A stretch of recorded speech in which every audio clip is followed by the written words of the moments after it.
What's happening, everybody? Welcome back to another episode of Comic Book Weekly. All three of us are here this week, which is good news. And of course, you're with me, Mike, Spider Slayer from Comic Book Corner 2.0.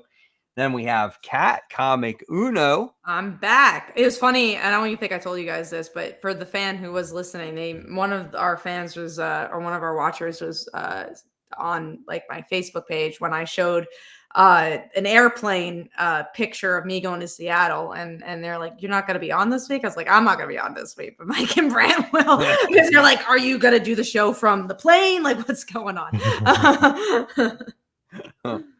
Yes, I'm going to fly and do the show. I'm going to do the show live. That would be very disturbing for the other people around. Yeah, I was about to say, I'm sure all the other passengers would love you. Yeah, exactly. And then, of course, we have Brant from Only Good Comics. What's up, everybody? So he's a little unsettled because we had to start. Yeah, I jumped on and Mike was like, "We got to start." And I'm like, "Okay." I said that in my head because I didn't even say anything to them. I was like, "Yeah, I'm here. Let's go." We just had to start because we post this on Facebook as well, live. And so it only goes up to a certain time or it'll just cancel it out. So I was just like, "Bram, we gotta go live right now." No, it wasn't like that. It was more aggressive, actually. I don't care what you want. It doesn't matter. Care if you need a drink. I don't care. You're off the show. Goodbye. You won't be talking about Spider-Man this week. No. But I was also talking to the guys here and was saying, man, I did miss a lot last week because first of all, Ultimate Spider-Man came out. So I was like, oh man, missed out on that. I liked it. I think everyone likes it. And there's so much news. I was shocked. I know we missed the week before. I think we were talking about basically 2 weeks worth of news, basically. Yeah, exactly. That's what it was. But it was a lot of news for both weeks. That's the thing. It was just both weeks had a lot of news. So, and there's a lot of interesting stuff too, like James Tynion making a new production company, stuff like that. Watch the show if you didn't last week. Also, it's fun to do this type of show when I didn't do a review because I just read all my comics last week. So I feel like no one knows my opinions. Anything could happen. Like there's no show. Guys. Anything can happen. Well, first off, I just want to know how many books did you read? 5? No, 6? I had more than that. I had about 11. Oh, that's a lot for you. I usually get 10. I get like 10 to 15. That's what I usually get. I couldn't tell you. I don't remember the last time you got 15 books though. Yeah, it's been a while. It's those big weeks. Let's look. Let's look the last month. Let's look at the history. This week I had 10. Last week I had 10. The week before that I had 10. The week before that I had 13. Oh, still haven't hit that 15 mark yet. No, okay, let's see. 13. No 15 yet. There was that week where there was like 15,000 books. I found another 13. Look, I know how to dwindle my pile. Oh, I got 14. That was in December. That was in December. Yes. Man, guys. That was 3 months ago. 3 months ago, I got to read 14. I was blessed to read 14. Well, Brant's got I got 25. November 22nd was 15. November. Oh, yeah, there you go. Yeah. So it wasn't that long ago. I had 20 books this week. I only read 19 of them, but I had 20 books. Do it, man. I think I dwindle. I think I had 17 this week. Well, let me ask you guys: does Radiant Black issue B and A count? Because then I read 11. Oh yeah, I counted them as one book. So yeah, I've actually got 21 then.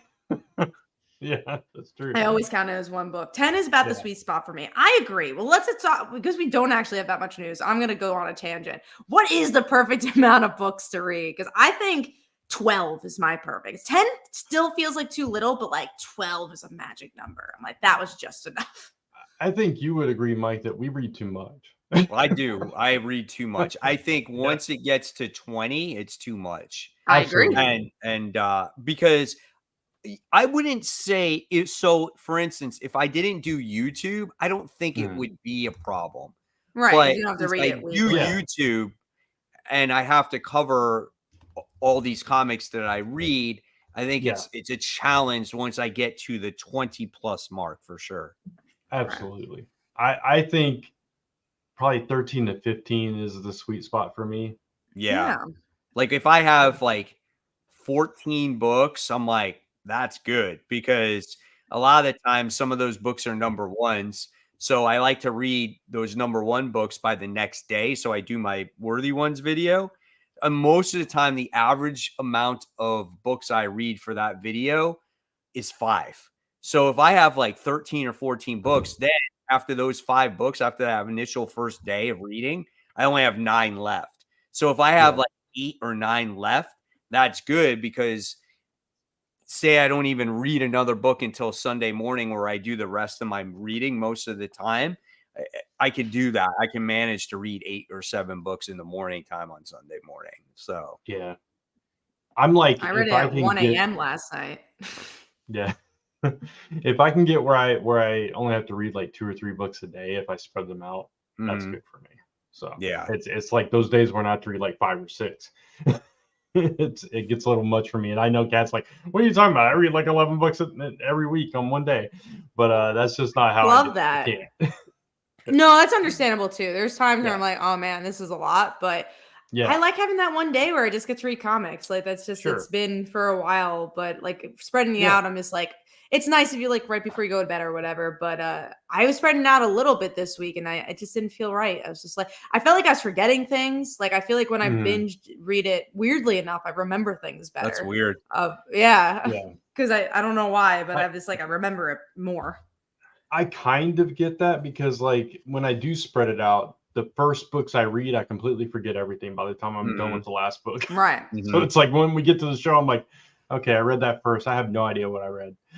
See, I feel like with me, since I cover so much stuff on YouTube, that actually helps me remember. It sticks with you, yeah. So talking about it definitely does. I think maybe that's what we'll see about. Again, I read these recently, but like I think the show helps. Like when I do my Comic Uno show, I get to talk about it. I'm like, yeah, this happened, that happened. You get to look at it. But let's talk about the news. We do have very little news, but we're going to talk about it. This was one of the bigger pieces. Superman's logo was revealed, so I'm going to actually screen share that. Let's see. You're going to see our doc because I don't have it up. So let's see. You might see the doc the whole time if I do this. So hold on. Stop sharing. Well, hold on, guys. We're gonna share this. Here it is. Okay, it's on Twitter. You know, it's a logo. It looks like you think it would. I think. It looks a little bit more like is that the Kingdom Come logo? Yeah, it looks very similar to the Kingdom Come one. Yeah.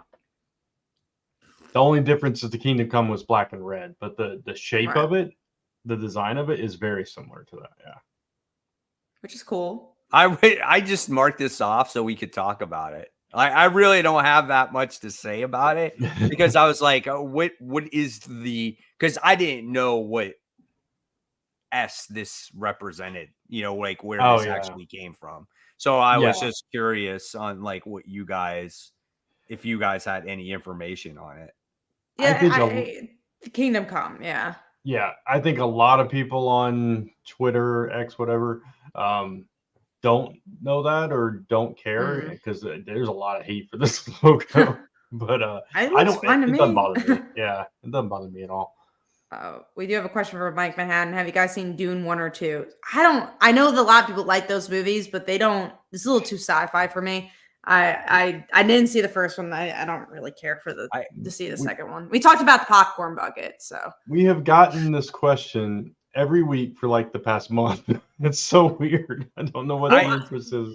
I never even saw the original. I think I've seen bits and pieces of the original Dune, and I remember like as a kid, I'm like, why are these guys' eyes blue? And then I'm like, why is this movie so freaking boring? And I never had gone back to even bother finding out what this movie is about, and I just have no interest in it whatsoever. And I hear such great things about it. The original was boring. The book was boring. For some reason, I watched and read it when I was a kid, and I was bored to tears then. And trying to go back and watch it a few years ago, I was like, oh my God, yeah, I was right. But the first new movie I actually liked. I could understand people thinking it's still boring. It is kind of slow, but I thought I thought it was a lot better, and I enjoyed it. And I'm actually looking forward to seeing the second one, but I have not yet. So. Gotcha. All right, let's go to the next thing, which again, there's not a lot of news. There's one news piece that has to do with a comic that we're gonna probably talk about. Universal Monsters Frankenstein. This is coming out. That's not about the comic. This is just a different topic. But this is, I want to see who the creative team is. It's Michael Walsh, who I want to say it's done a lot of DC stuff. So we got more of these monster books coming out. Frankenstein. Yeah, I'm excited for it. I read the Dracula one. And this Frankenstein one, just reading of what it's about digging up graves from a detective or something like that, and putting pieces together to create Frankenstein. It seemed kind of cool. I want to dive into it. I like the Universal monsters, so we'll see if this one will be better than the Dracula one. I didn't read the Dracula one. I didn't either. So. Yeah. Let's get into some new villains for Blood Hunt. I'll screen share that too. So we got the villains here. I gotta say, I don't care. I really don't care about this. You care. You know. I know. I have to say, I really don't care about this. What is that white guy up there? What's his name? His name is Bloodstorm. Look at the barbed wire guy. Like, is that Bloodstorm 1? Oh, then there's got to be a 2. Then there's McGrim, because that's a cool name. McGrim? McGrim. Is he from McDonald's? He is. It's the McGrib. Except he's a Grim. We got. I was going to say, the only reason I marked this was to talk about these costumes. They are something. Designs. They honestly. Yeah, I don't. Again, this just doesn't look like it's gonna be for me. I'll just say that again. Nothing against it. Like, I kind of like the look of the barbed wire guy. I thought that one was kind of cool. That can't be very like comfortable to walk in. Like, how does you know what I'm saying? Like, I mean, they're all vampires, so I don't imagine anything about them is comfortable. How is Damascene a vampire? He doesn't even have a mouth. He's what like is he hiding? Like a wannabe Wolverine. Like. Seriously, man. And then who's the other guy? Unusual. What is that? He's like, I couldn't think of a name, so why not? I'm unusual, so I'll go with that. What's the other one? Smoke Eater. Smoke Eater. He looks a lot like a Krakoa character. Is he like the leader? You think he's the leader? I don't think there is a leader. I think he's the leader. Oh man! But you guys picking it up? Some of their abilities were a little interesting. Like one was like getting hit by 1,000 paper cuts or something like. I was. What are they all coming out of? Are they coming out of a truck? Look, he's like holding a truck door. It looks like a case, like one of those like. It's a truck. It's a truck. No, it's a truck. There's a tire. Okay. Yeah. It's like, come on, guys, let's make our grand entrance by exiting out of an 18-wheeler. It's kind of funny. They're the Blood Coven for anybody wondering out there. That's their name. I've been trying to scroll down and up because you can't really see everybody in this picture. Yeah. So, but they are. Yeah, they're. Where is the name? Yeah, Blood Coven. Yeah, there it is. Yeah. But that's that. That's those cool character designs. I'm on board, man.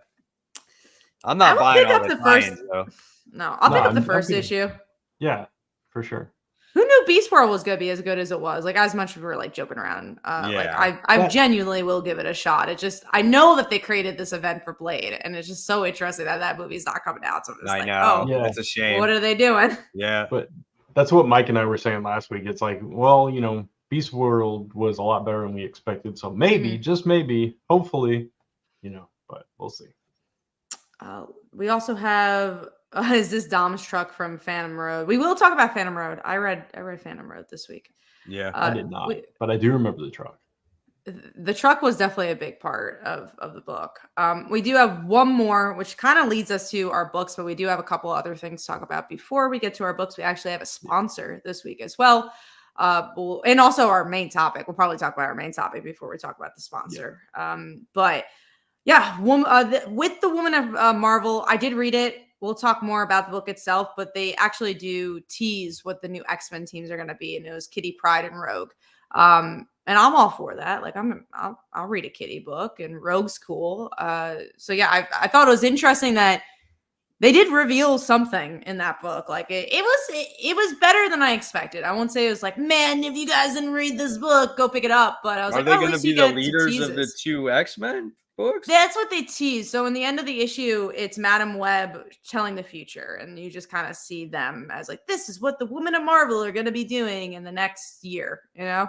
So it was interesting enough to see that. So you can only think, but we also have the rumor, and maybe not rumor, that Gail Simone is going to be writing an X-Men book. She joined the X-Men forums, so I feel like she most likely will be confirmed that she's going to be writing something. I definitely something, but I don't think they've confirmed. Like, I don't know if there's been a press release. I just know that there's been talks.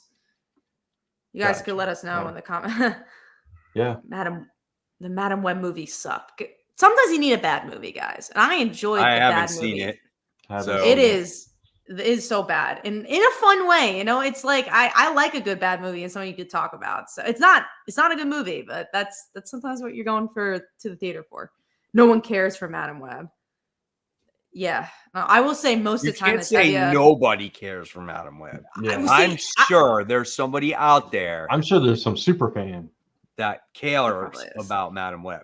Yeah, Dakota Johnson does not care about Madam Web. If that was the comment, she does not care about Madam Web. I mean, like, obviously, like, again, all joking aside, like, she's blind, she has a disability. Like, I think that's really cool, and I think it's interesting to see that representation. And I'm sure, like, there are people that like her because of that. But yeah, Madam Web, obviously they are just pushing for some of the movies that are coming out. Like Blade was a good example, like we talked about with Blood Hunt. The movies are coming out, they want to do something with the comics to show that.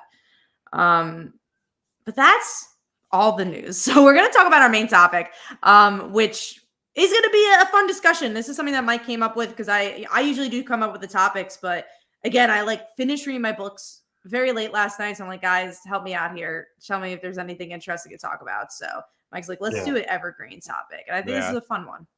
Yeah, Mike came through because I had nothing. So this is like, how we were talking about like guilty pleasure movies. So, is there a guilty pleasure comic book? Or something you won't drop? Yeah. Or is there something that you won't drop no matter what? So we want to know that in the comments below. And then, we're going to go through our list as well, because I think this is fun. And, I'll start off with one of mine first. And I know a lot of you guys already know that one of my guilty pleasure comic books is Savage Dragon. No matter what I go through with that series and what I read through that series, I always read it, no matter what. And ever since Malcolm Dragon had a kid and that kid became, had a girlfriend, it's become this XXX type of comic book. And, the last issue just, it just proves it once again that that's what it's become. And, it just like, I think 2 issues have come out in the past year. And this past issue had freaking Steamboat Willie in it. It had Mickey Mouse in it, and, he was saying some raunchy stuff to Malcolm Dragon and his girlfriend, but it just made me laugh because you didn't expect anything to come out of it. But no matter what, that book, I always read it because it goes back to the day when Eric Larson was the Spider-Man artist. Image Comics too. Yep. And he started Image Comics, and I was like, I'm going to follow this book. And Savage Dragon actually was really solid book at one point, but since I have like every issue, it's like one of those things where I just continue it. So, and that's one of my books so far. So let's go with Kat. What's yours? I'm going to pick this because I know everyone's going to pick it. So I kind of just want to get it over with. And that's Amazing Spider-Man. Of course. Yeah, definitely on my list. Yeah, look, we've been reading it forever. And it's interesting because it's that one book that we all really, really care about. And we will, there's literally, the book could have blank pages and I'll still pick it up. So like it's just something I like having in my collection. It's been my longest running comic I've read too, and I know that's for Mike as well. Like I remember like first making my pull list in like 7th grade and doing it through Midtown Comics. So like, well, I know I like Spider-Man and having amazing Spider-Man on there. So like since then I've been reading Spider-Man consistently, and obviously you pick up your back issues and stuff like that. I just like Spider-Man, so I'll never drop it. Yeah, there's so much history when it comes to the character. And I know the stories are not maybe as great as they once were, but the thing is there's so much good. There's so much emotional attachment to those comics, like when I remember going to the store and buying my first Amazing Spider-Man comic. And I remember, just all those great stories, the introduction to Venom, the constant hunt for finding back issues, and like Kat said, like, the continuation of the run of how many continuous issues that you have. And you know what? As maybe these stories are not as good, we love talking about the character, and the book and everything that's going on. So that's just another one of those reasons, We'll talk about it this week. Oh yeah. Yeah, sure. Absolutely. I'm with you all. It's like when I first started going to the comic shop, that was like the first book that I would grab. So I just had that one little blip in my collection with J. Michael Straczynski. But that's the only time. Interesting. Only time where you dropped it. I feel like it's gotten worse since. Not worse. I hate using those words, but I would say I have not. There is moments I have not liked more now than back then. Yes. Yeah. At that period of time, though, I didn't have a whole lot of money, so it was like if I had to be even more like very choosy at the time. So So what is another book then, Brant? Besides Amazing Spider-Man, X-Men. Actually, no matter how bad it gets, and we talked about how bad it gets, I stick with X-Men. You do. I always have to read X-Men. It's another one of those books that just goes back to the beginning, like when Jim Lee and Claremont were on the book, and from the cartoons and everything. I've just been an X-Men fan for as long as I can remember.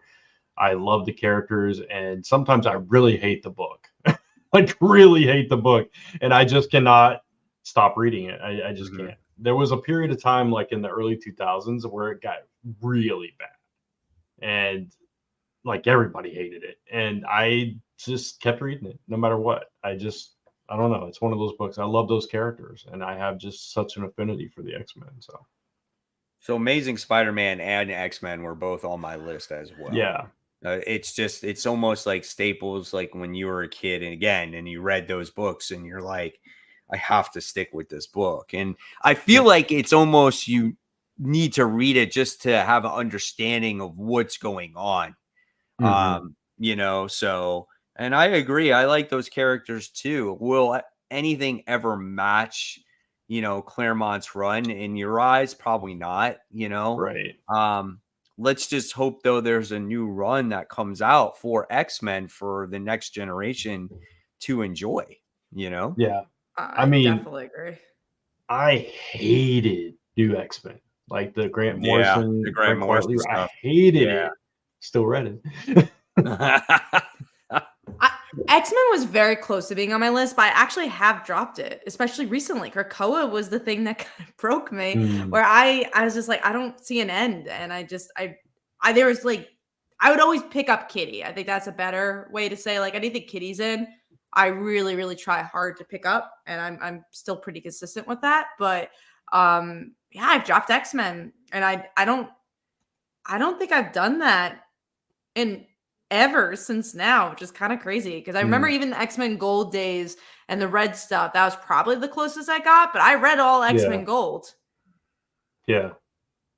So Rennie asked an interesting question. Do you include the whole line or just that one specific book? Like one if you say specific Batman, book. Yeah, do you include Detective? Yeah, for me it's just one specific book, because in that case, like I don't read all the X-Men titles. I haven't like not dropped all the X-Men titles, but that main X-Men title, whichever one it is at the time, I have to keep that. Yeah, because then it's like, especially we're Spider-Man fans, like I'm good. I can't read every single Spider-Man book. That'd be so expensive, Yeah. Kenneth said, for me, it's Superman. I remember going to the comic book store in the early 90s after seeing Superman, the movie on HBO, and getting issues of both Superman and Action Comics, and I have not stopped. That's pretty cool. You Yeah, have that that sounds pretty connection crisp. to that Yeah. character and totally get that. So we were speaking of like detective, right?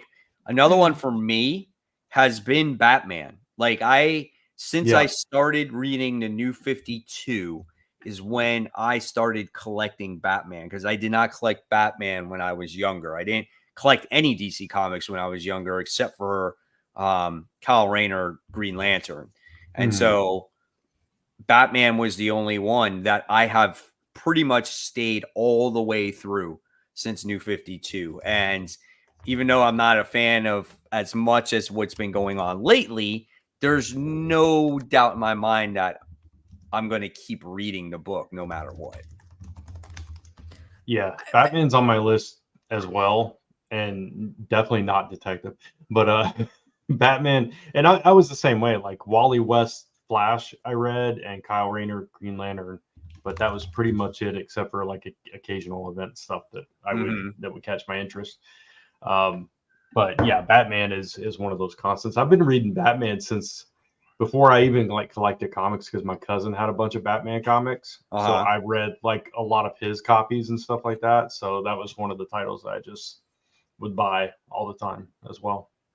Caleb's in the comments that you might hear Caleb's name sooner or later after this. But yeah, no, Batman was also close. But I think this run's actually kind of gotten me to the point where I was like, am I going to drop Batman? Because I have another related version I will not drop, and we'll talk about that as it goes along. But Batman, yeah, Batman I'm very loyal to, but I started reading that right before the New 52. So it's not like other characters. Time, yeah, like that's not, I mean, that is a long time, but it's not like Spider-Man when I was reading it, right?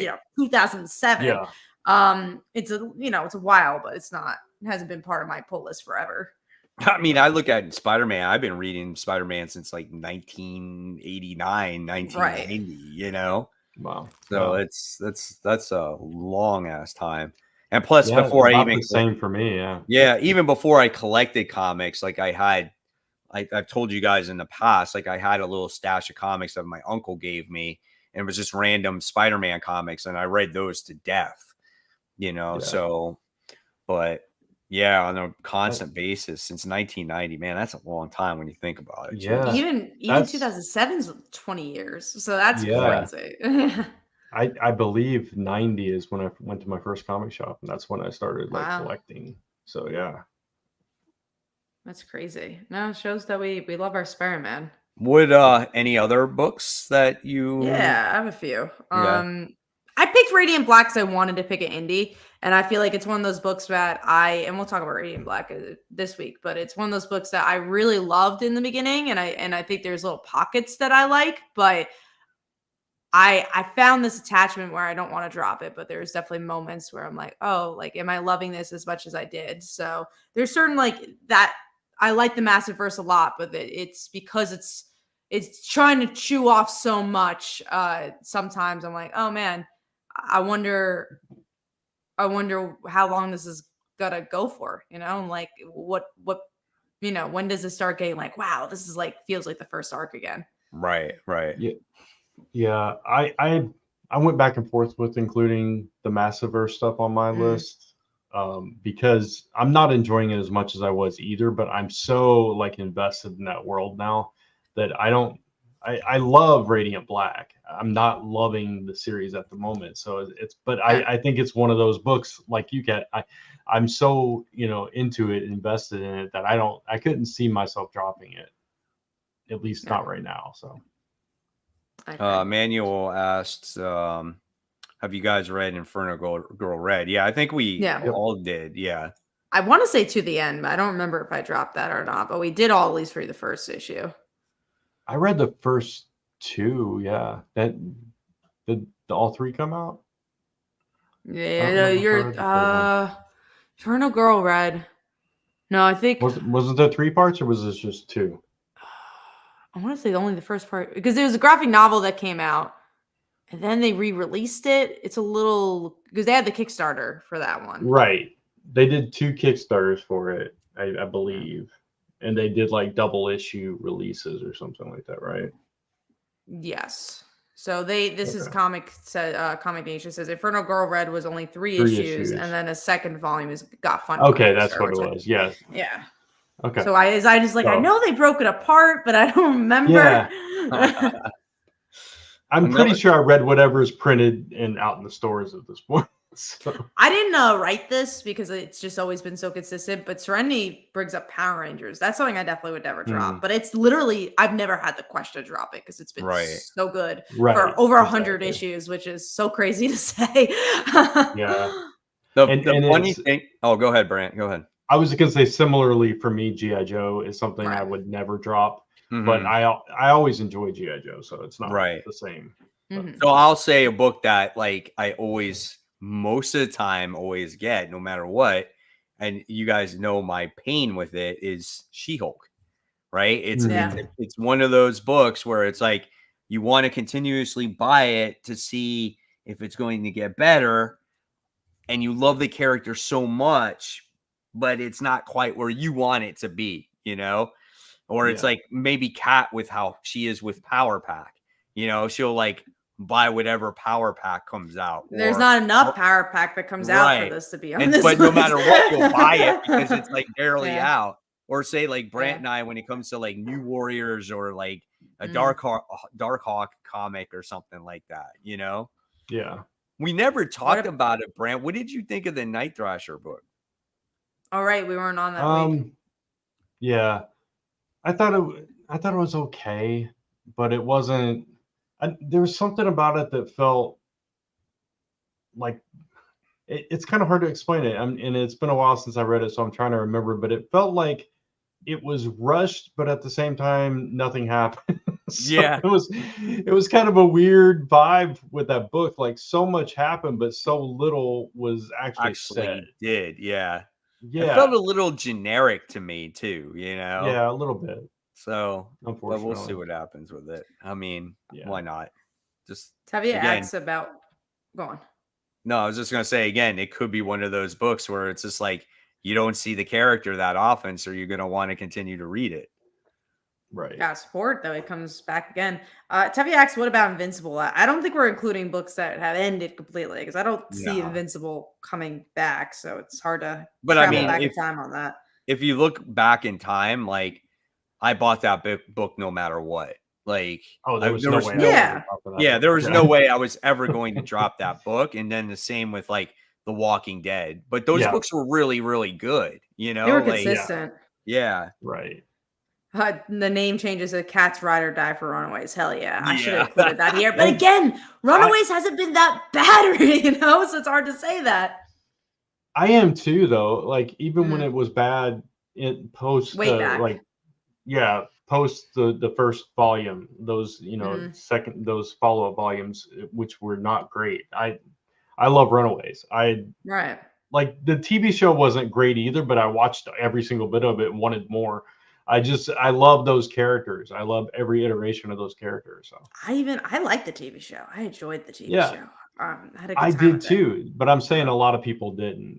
So yeah, Runaways is not for everybody. I think it's one of those right. things. Spider Girl, Tevye says, yeah, but again, it's all like what I try to pick for the list is things that consistently come out. Like, yeah, of course, Spider Girl I'm gonna pick up, but I'll name some of the other ones I have here. Spider Gwen, that's another I one knew that was going to where be on yours. Yeah. yeah, because I'm never gonna drop that. And it's a book that does come out consistently. Like it's a lot of Yeah. miniseries that comes out for it. So that was an easy one to pick up. It's to be like, oh yeah, there's some volumes I really didn't like, but Spider-Gwen. Ms. Marvel's another one for me where I love Miss Marvel. I'll never drop her. But some of the volumes have been inconsistent. And then my last one was in the same vein, Batgirls.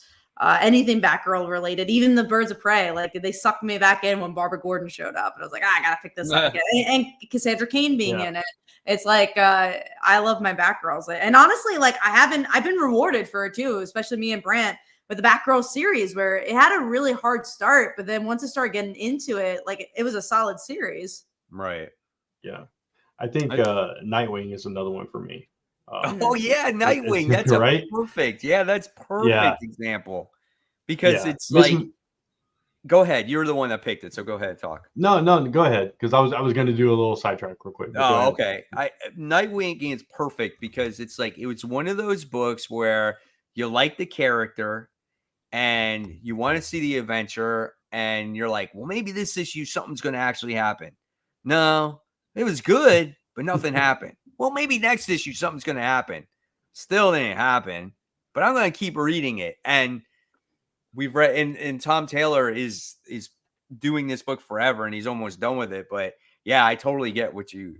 This is the perfect example for this topic.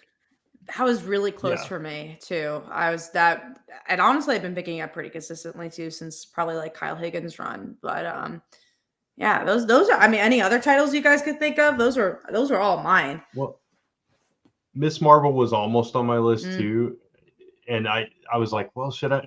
I just lost my earbud. Should I include it because it's like you said, a bunch of miniseries and stuff like that at this point.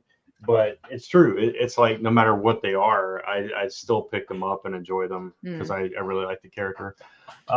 Another one, it's not really an ongoing series, and it's one that came out this week, and that's why it's on my mind, which is World Tree. I'm not enjoying this book, but it's like at this point I want to finish it, you know? So I think I'm dropping it because Are you? Yeah, because I didn't like that. When it came back from its break, I didn't like that issue. I felt lost. Yeah. And then I was like, and then when this issue most recently came out, what was it, last week? I was at the shop and I was looking at it and I'm like, I'm just not feeling it anymore, you know? Yeah. No, I get that. And it was kind of like, we talked about this, kind of like Local Man for me when it went on its hiatus and then it came back. You know, it's just a little frustrating there, but right, totally. But yeah, it definitely. Local Man didn't find its groove again, but it's a little better than it was. Any other books you guys can think of? No, those are the big ones. It's hard because it's a good topic. It's a little. There's some certain sections that are hard because again, Runaways is like, yeah, of course, I'm gonna pick that up, but every 10 years, I guess I'll pick it up because it doesn't come out very often. Oh, Saga. Saga, yeah, I continue to pick that one up. Yeah, that's a good one. But when is it coming back again? It's been gone forever again. I don't know. Summer. What were you gonna say, Brent? 2 years. I was gonna say I was trying to think of some indies, and I couldn't think of I don't know. The Massiverse is the only one I could really think of because, like you said, my Power Rangers I really enjoy. Yeah. I've never questioned to drop Power Rangers ever. Yeah, there's never a moment I want to drop it. You wouldn't drop that. You would keep reading that no matter what, though. Yeah. Even though I'm like way behind, I still buy the single issue. It's like I've only read volume 1, but 36 is out. Oh yeah, I'm buying that. Yeah. So that's the thing. A lot of people dropped off of it, and I still stay on it. People are like, "Oh, it's not as good as it once was." I think it is. I think it's a great book. The indie titles are harder because there's so many indie titles that are so short. Like there's some. I think about a book that we all really like. Specs is a great example of a book where I was like, I love this book. Yeah. I think it's so freaking good. But it's a 4-issue miniseries, so it's just like there's so many books I love from Image that just are short, which is fine. That's the whole point of why they were such great stories is that they were short and told you the point. But the bigger books, they're not existent. Honestly, there's not as many indie books that run for such a long time. Right, exactly. They're very few and far between. Another one you could say is maybe Spawn. Some people will pick up Spawn, like the original Spawn, no matter what, because it's cheap. It's been going on forever. People are just a Todd McFarlane fan, so they're going to want to pick it up, or anything connected to that universe. So, but people are fans of different books, and they'll keep buying books no matter what. Yeah, I'll agree with Serenity. Anything Faith is in from Valiant, I'll pick up. You do like Faith a lot. It was interesting to go back to the whole $2.99 Spawn situation. I think it's interesting because you have to look at business in different ways. And I saw a video of him talking like today. I think he was talking about why is comics the way it is and like what Marvel and DC can do to move it forward. But one thing I think about with this student, because he's like, oh, I'll always keep it at $2.99, I'll always keep it cheap. But if you really think about it, it's because the comic is the advertisement for his other stuff. So he's just using it pretty much as advertisement money. He doesn't need to make money off of this because he's like, well, if this sells well, then my toys will sell well, which actually makes me money, or my trades will sell well, which actually makes me money. So it's almost, again, the $2.99 is like just add money at this point. He's like a grocery store, right? He's like a Walmart, where Walmart can sell certain things cheaper so they can bring in more people to the store. And his comic is an attraction, like you said, to all his other businesses that he has, so he can afford to lower the price of the comic. When you look at how much he's printing too, I'm sure helps to bring those costs right down. And then when you look at the comic itself, it's 24 pages. It's not like it's 30 pages or 32 pages. Right. It's 24 pages for $2.99, but the quality of the comic is really good.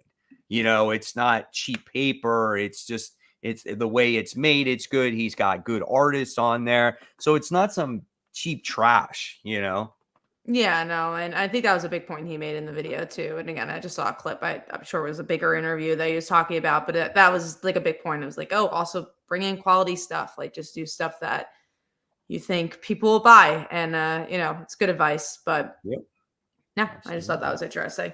So that's our main topic. I think we are going to move into our sponsor here. So Caleb, if you're still watching, Caleb's Kickstarter is our sponsor. Brent, do you want to pull it up? Who wants to do this? It doesn't matter to me. That's fine.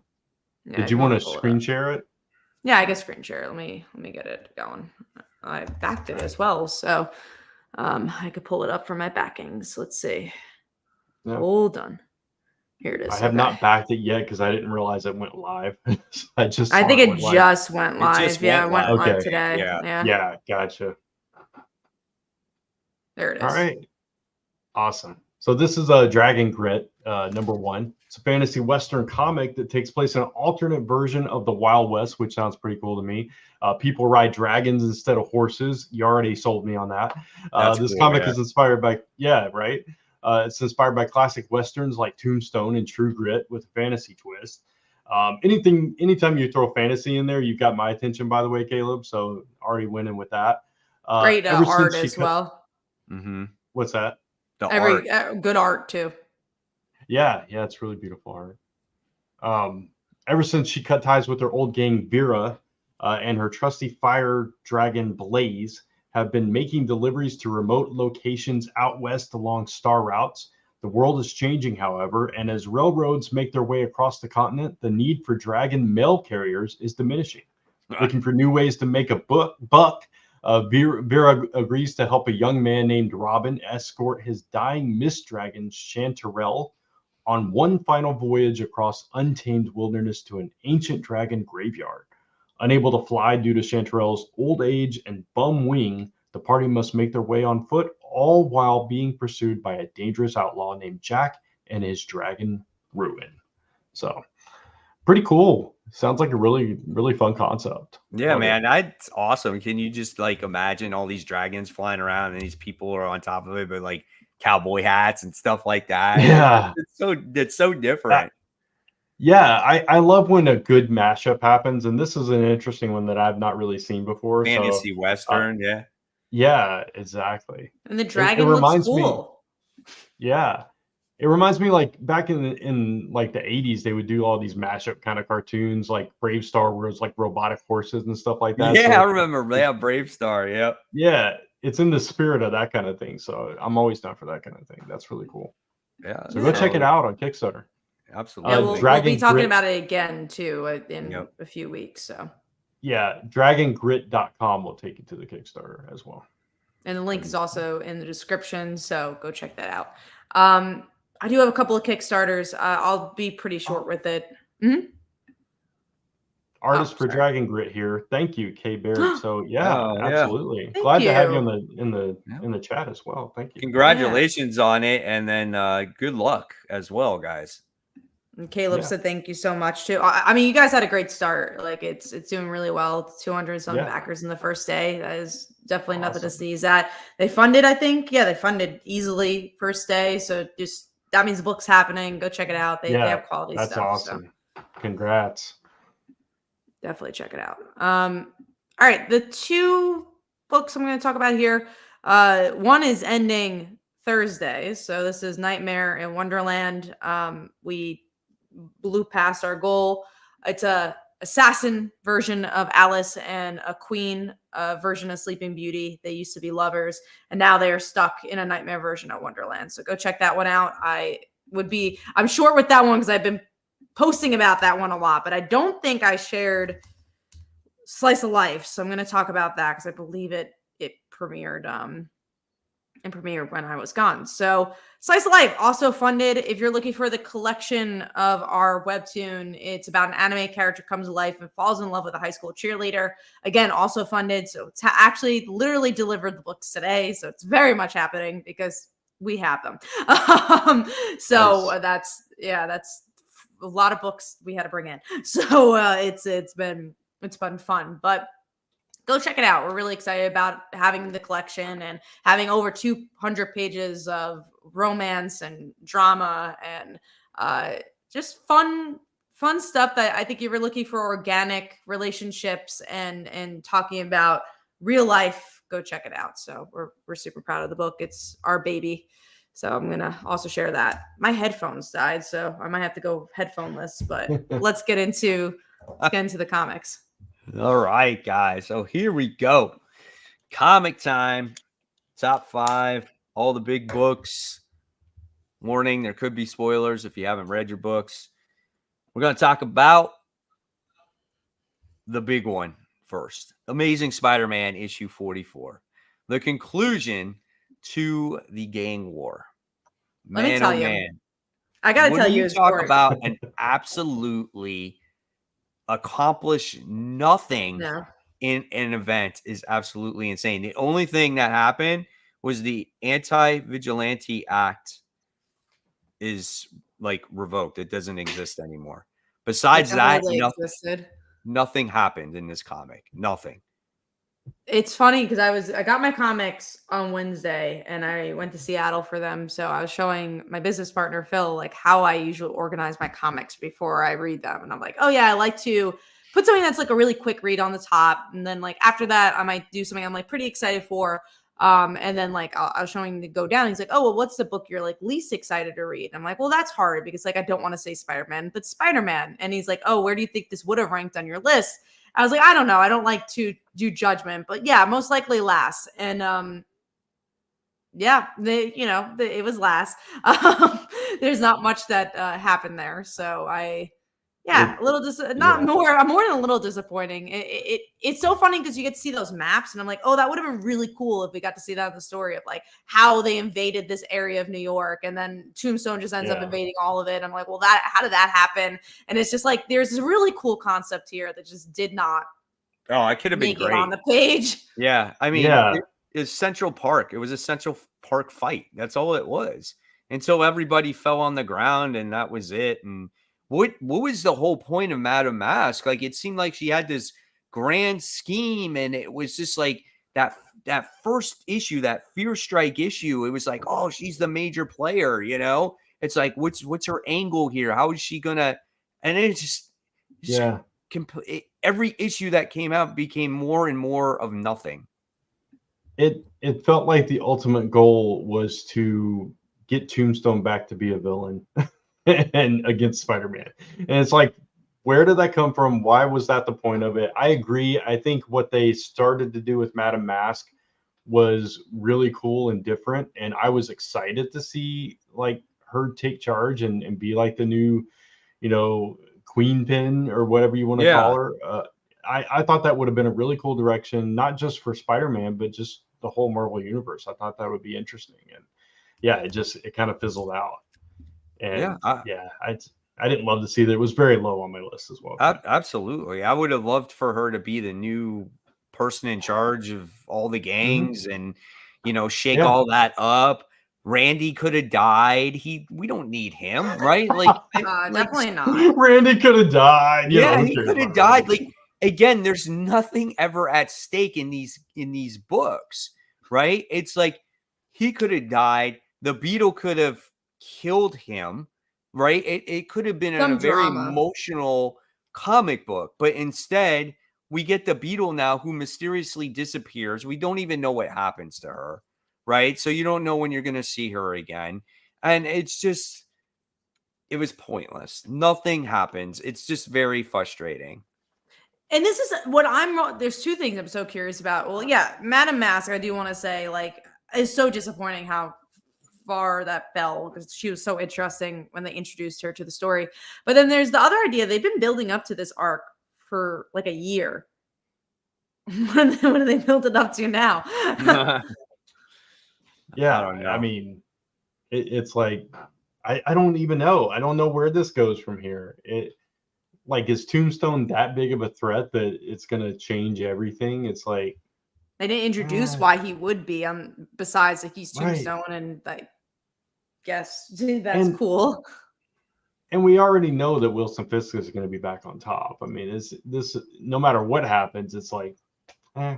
you know, it's not going to last. So, and then when you they've already kind of pretty much said that, yeah, right. And then when you couple it with the art and just all the close-up pictures and just the horrible fighting and just nothing made sense in that comic, man.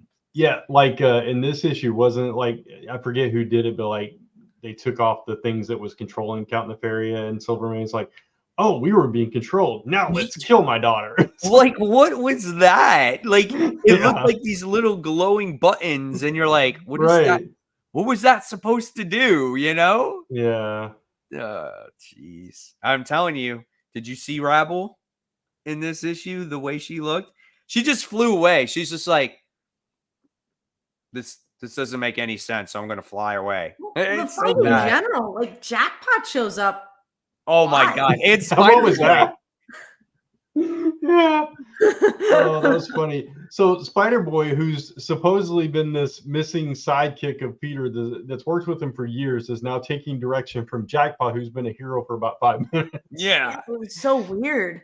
Love and that. Again, I love Mary Jane. I think it's cool that she's Jackpot, but in this issue, it just made nothing made sense. She didn't talk to Peter. It was just like they really had anyone show up in this fight. They're like, Jackpot, you want to be here?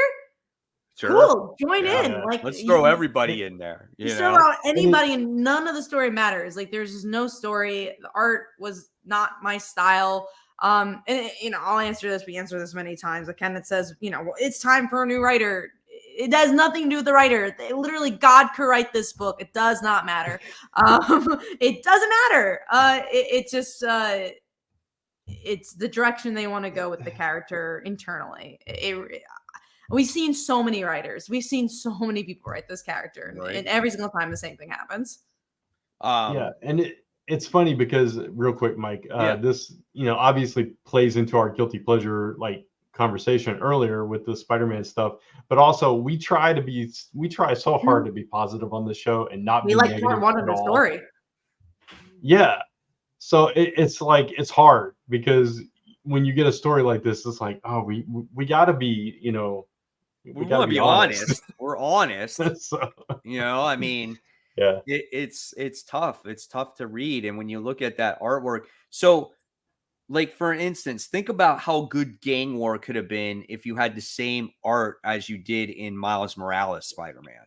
But the story still falls flat, though. At least, I mean, yeah, the art would be better. I'm talking about, I like the story in Miles Morales Spider-Man. I think it's kind of repetitive, but I'm looking at. Oh, you mean to replace everything, not just like if you just had what's going on in Miles in the main book? Because I thought you meant just replacing the artist. I'm like, I don't think that was the only issue of this issue. No. I mean, at least the book would have looked better if you had the artist from Miles Morales and go into Amazing Spider-Man. When you look at the fighting portion of it, not the storytelling, obviously, but the fighting portion could have been much more impactful, in your face. Could have maybe even told the story a little better visually, because the fighting is, you know, sometimes when you have a weak story, but you have great visual storytelling, you guys obviously know this because you make comic books, but it really, you're just, oh man, I love seeing this fight happen on the pages, you know, and seeing this fight on here was just, it was just actually pathetic. This is horrible. Yeah. We do have a question here from Emmanuel. Genuine question, but who's part of Peter's supporting cast in his Amazing Spider-Man comic? Because it seems like they don't really exist. Yeah, it's true. Yeah, no, it's a good point because there's a revolving door because like it's almost like a pretend supporting cast because you're like, oh yeah, Randy will show up this issue, and then I guess J. Jonah Jameson will show up. It's just a lot of there's no story threads. There's nothing happening in this book. There's no like, oh, Randy did this last week. Like nothing. Where's Aunt May been? Where's J. Jonah? Where has he been? Where's J? Yeah. What happened to Black Cat? Black Cat should have been in this event, and she was like, "We split up, and now we're freaking gone." She's like, not even. Yeah, that's not so even to true. be seen. Yeah, like, and you know, we mentioned Randy. Kat just mentioned Randy. He's in the hospital right now. He's supposedly like, you know, a big part of Peter's life right now, but we barely see him at all. So the supporting cast is Miss Marvel. Yeah, pretty much. Miss Marvel and Miles, I guess. Which is crazy because Ms. Marvel, you know, died in this comic and then, you know, never showed up again. Miles, you know, you obviously have this spectacular Spider-Man coming out next week. It's just, it was Norman Osborn was his supporting character. Yeah, and honestly, he's been one of the more solid ones, and I think they are going the direction of bringing him back. I think they teased up. It's like, all right, I've seen this. Honestly, the reason I like him right now is because they're doing something different, and I'm just like, he's going to come back as the Green Goblin. No, that's a given for sure. Yeah, but what different thing are you going to do with the Green Goblin, and especially in this form of Spider-Man, where it's just like you're not doing anything, so why bring him back in general? Like what? I don't know. It's definitely frustrating. I hope we find. We all really like that one arc. I don't even remember the arc is anymore, but we like that one arc from a few months ago, and I wish things would be more consistent. I literally can't remember what happened in that arc. That's how bad it is. And I keep thinking about Wreck Rap, and I was like, that he showed up right after the arc we liked. Oh, what happened? I remember that. Yeah. Oh God, what was it? I think it was like he was. Did it have something to do with the symbiote? Oh yeah, Spider-Man was evil for like 3 issues. Oh, it was like the last one reversed. Yeah, and I was like, that was good. Fun. That was really good. That was good. You know, man. It tells you, man, you diamond in the rough right there. That's for sure. Can't even remember the story because it's been so long. All right, let's move on. Let's talk about Duke issue 3. So obviously, Kat doesn't read this now. Brant and I do. A solid book, man. I have nothing but great things to say about it. Artwork is good in this book. The action is explosive in this book. We get to see the Baroness in this issue, and we get to see her history. We get to see her, like, where she came from and why she does what she does. And we get to see Major Blood in this book try to take out Duke, which is freaking awesome. And then as soon as he comes, he goes. And then you get to see a betrayal. I'm assuming that's how he gets the eye patch, Mike. Because if you remember, he always had an eye patch, and he did not have an eye patch here. You're right about that. He did not die. You're assuming that he's going to die. I missed that. I didn't even think about that. I thought about it. I went back and read it again. I was like, wait a minute. No, he couldn't die, could he? And then it hit me. It's like, oh, he doesn't have the eye patch. So I like observation there. I didn't even think about that. Yeah, I really like this book. I do still think it's very much fan service in a way. Sure. But it is a mini series, and again, I'm hoping that the main G.I. Joe series is more new reader friendly and stuff. But this one was like an ode to like some classic characters in G.I. Joe. So right. I loved every bit of it. Oh, I did too. I thought it was great. It was so much fun, man. Just realized I didn't even clean up the dock. That's how crazy things have been. I didn't even clean it up. It's being cleaned now, though. So, all right. So let's move on to our number 5. So, Kat, what was your number 5? I really liked my top 2. I'm trying to see if maybe I like my third. She's like, I don't know if I have 5. She's like, disclaimer. I don't. Disclaimer. Don't like enough books this week. Yeah. No, I like 2. Yeah, and these aren't bad. They were still 3-star books, but they weren't like, wow, this is great. But Radiant Black, honestly, because I am so conflicted with this book because I like it. I think it's interesting, but the 2 stories is too much for me. I'm just like, oh, now I got to read this again. And I get this different story. But my biggest problem, and I know this is my top 5, but I'll tell you my positives too. But my biggest problem is that nothing feels real. Like someone dies. I'm like, well, what is real? Like what matters? That's So the thing. I don't know that any of it's real. That's the problem. Right. And it's just so weird to read that for like 7 issues. Yeah, this will surprise both of you, I think, but it's not my top 5. Oh wow. Which is it might be the first that ever happened for me. But it's for that reason. It's like I read, the first one, and it's like, okay, somebody died. Then the next one, it's okay, somebody else died. And it's like then it like really hit me. It's like I really don't know where this is going, like what's real, what's not, who am I supposed to care about at this point? And I do love the universe. I love these characters. I'm frustrated with the story right now. So yeah, and it's hard because like that's the reason I put as number 5 is that there's good action. There's like good moments that happen in this issue, but it's just the overallness of it all. That's the right, exactly. That is like weird, and I'm excited for this to end this portion and just kind of get back to whatever they're trying to do with the book. And I honestly genuinely think they lost a lot of people by doing this. Like, it's actually hard to get the books. Like, a lot of time my comic book store doesn't even have both of them. So unless you really like are a fan and tell your store that you're a fan, like it's hard. Who did you choose between Marshall and Nathan? I picked Nathan. Yeah. I picked Marshall, I believe. So I picked none because I felt like this was something I was so excited about, like this war, and then it like completely took me out of the book, and it for me it just wasn't the same book that it was when it first came out. Nah, for sure, I agree. I agree. I think he meant in that vote. You voted in that, didn't you, Mike? When I had that vote. I think you did, the Marshall. But you're like, now I don't want either of them. Yeah. It doesn't matter to me. I mean, you dropped it, right? I dropped it. I mean, maybe if the book gets out of this whole nonsense with the war and everything and no more 2 issues and and I hear that it's picking back up again, maybe I'll jump back on board because I really liked it. And it felt like almost like an Invincible in a way to me in the beginning. Yeah, exactly. This lighthearted, fun book. And I feel like it's lost its way, They just they dove into this war too early, I think. Right. Yeah. I agree. More build up. Yeah. I agree. And honestly get to know the characters more. At least the team. The radio, and I know they had the spin-off series, but again, I always go back to Power Rangers, the current Power Rangers, especially. I think even though this week I don't think Power Rangers is in my top 5, but usually it does a really good job at like balancing things and making things feel important. So Brian, what was your number 5?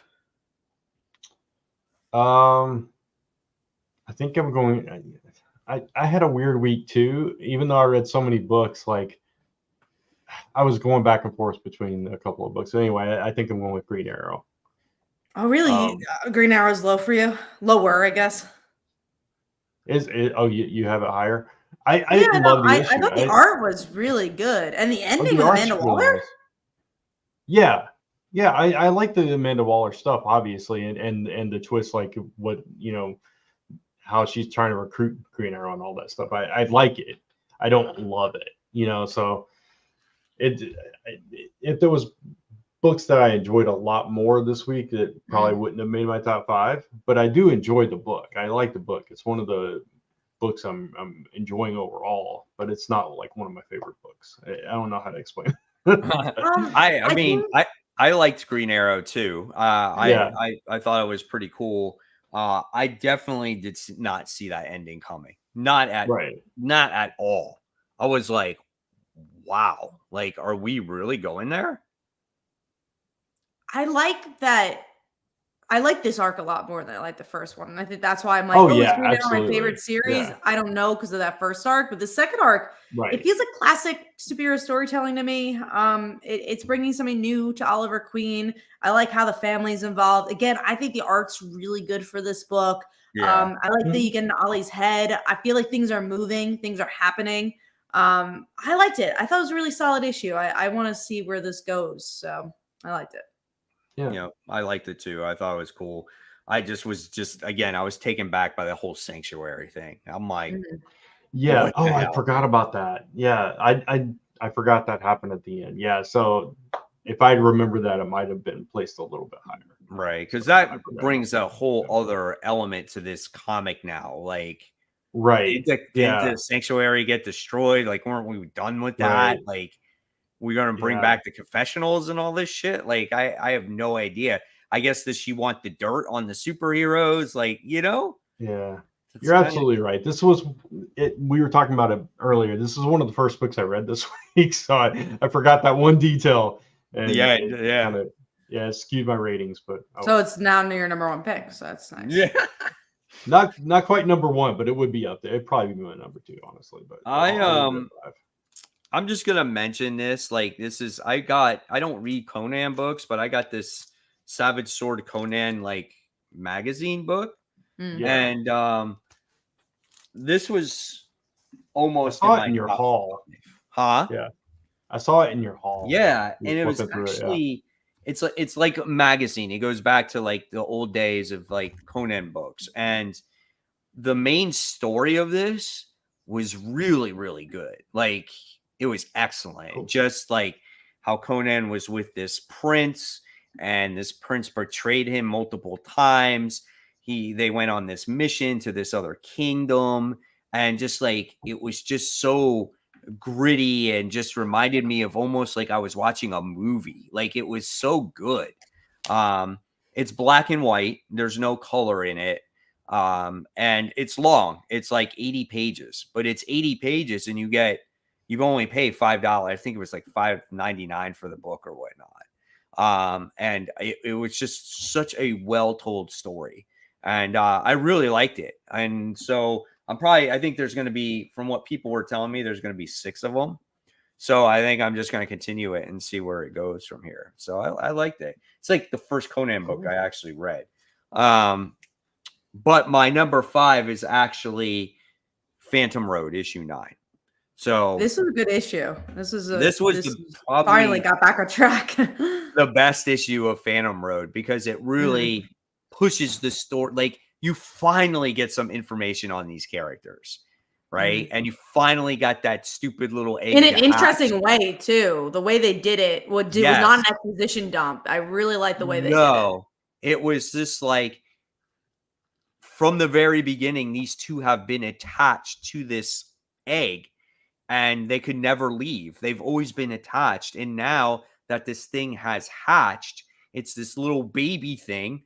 And once they touch it, they're like linked with each other and they saw each other's past, right? Which was so intriguing. Like, I was like, oh my God. So you got to see Dom and you get to see, like, what happened to his boy in this horrific accident. And then you wind up getting to see the girl. What's her name? I forgot her name. I don't know her name either. You get to see her, right? And you get to see how she was abused at school. And it was just insane. So right away, what this book does now is it gets you more attached to the characters. And what this little creature does to the people that are after it, it reminded me of a Stranger Things situation where it blows up their brains, Oh my God. The mystery. The ending was like there's all these people dead around them. So they're like, oh man, they're gonna want to be wanted now. But then there's the detective that you get a little bit of her. You don't get her full past yet. So you're like, oh, there's still that mystery that's driving you home. There. Yeah, it was a really well done issue. Phantom Road is this weird book where I just say, oh man, I love this book, and I don't exactly know why, because it is. There are parts that are a little slower, but then it really works for it. Again, it's not a very obvious book. It doesn't straight out tell you what happened in their past. You just see little visuals of it. And you're like, oh, that's really interesting. So I like this book a lot. It's good. Oh yeah. And it's like, it's like, but it's such a fast read though for me. Yeah. Like, I read it and I'm just like, it's done just like this. I kind of like that sometimes though, because we have so many. I do too. Like, I like fast read books, but at the end as well, I'm kind of like, oh man, like, it gets you hooked and you just like want to read another page of it or two, Yeah. Me and Brant were talking about that last week with like Cobra Commander. Like, the book like just abruptly ended and you're like, shit, it's good cliffhanger. It means it's did its job, but it's like you can't wait for that next issue.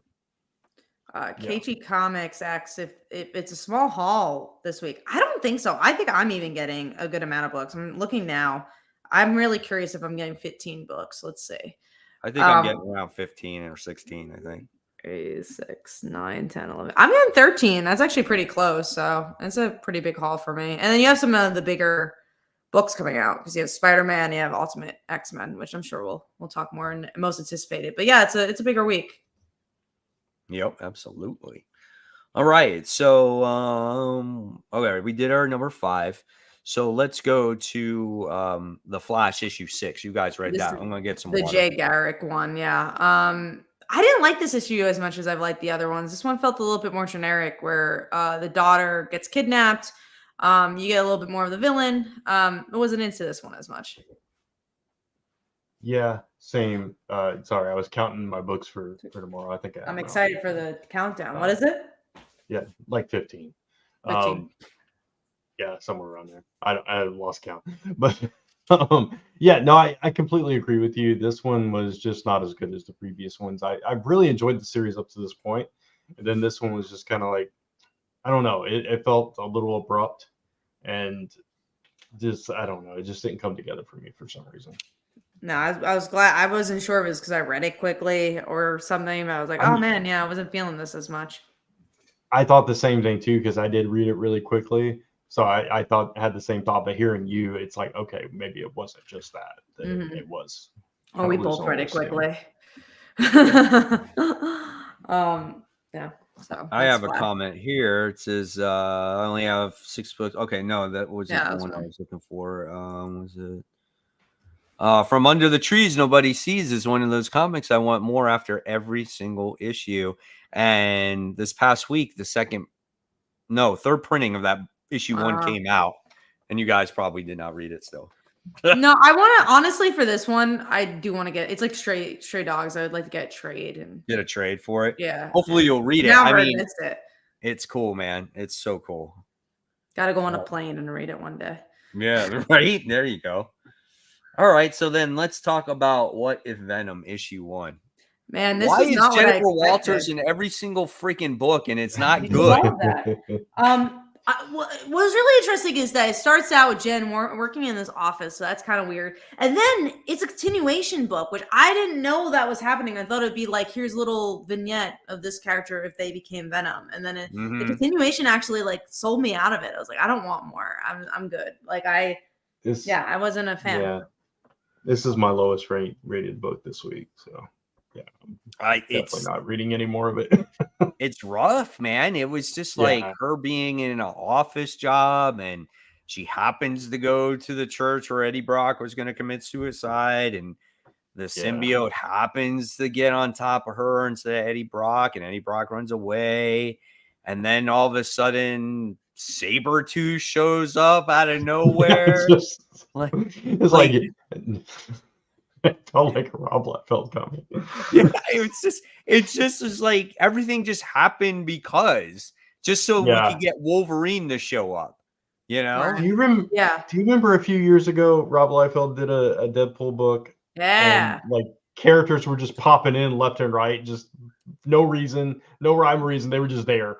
That's was what it. Major X book or was it? Because I feel like yeah, you're right. It was Major X. Major X. Right. Yeah. That's what it was. It just doesn't make any sense. It just was so dumb. Oh my gosh. I was like, do I check out the second issue? Because maybe the first one sucked to set up Wolverine, but the setup was so random. Like, I don't know, man. Yeah. I also didn't like the art. So it was a double whammy for me. I thought the way she looked was kind of cool, but besides that, it was it wasn't that the good. art was fine for me because of the grittiness, but maybe it was the coloring. I don't know. It was weird. Yeah. But yeah, looks like we weren't fans of that. At least I wasn't the only one. No, I think it'll save. I don't ever want to get to 15 books on my pull list. So I think it'll save me from getting there. All right, so then let's go to number 4, and I'll start with Brant this time. White Widow, number 4.